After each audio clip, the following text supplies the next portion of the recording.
Porra. Na verdade, um traficante de 22 anos. Ele estava no portão de casa com uma mochila. Esse aí, estampa a cara dele. Aí quando ele viu a viatura, essa pintou a mochila. Mas não teve jeito não, a casa caiu do leite. Põe no ar. Coloca até correndo nas pernas do preso. De 22 anos, lembra que começou a usar maconha aos 14 anos de idade. De lá pra cá, passou a traficar. Ele foi detido por policiais do Grupo de Apoio Operacional em casa, no bairro Colina da Serra. Os policiais encontraram com eles 2 tabletes de maconha pesando cada um meio quilo. Vamos do Inter. Já entraram a dor de barriga. De material para como sacolas plásticas e balas de precisão.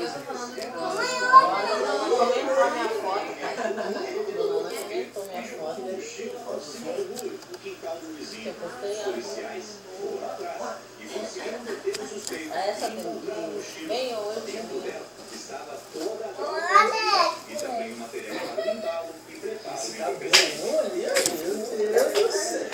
Tá bombando no nosso internet.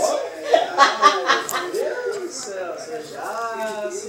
Ela vai cortar o cabelo também. Vai ficar pra trás. Meu cabelo vai mudar minha personalidade. Olha que declaração. É amor. É amor.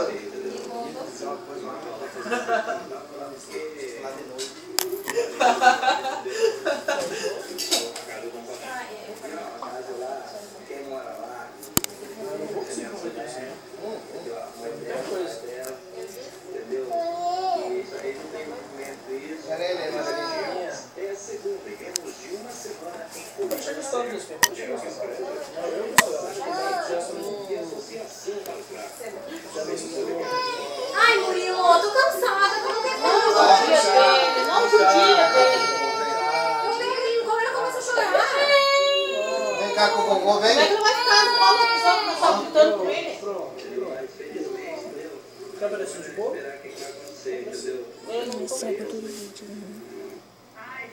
Tu sabe o que o cara inventou? Botou aquele joguinho da formiguinha, que a formiguinha vem descendo na frente do sapo.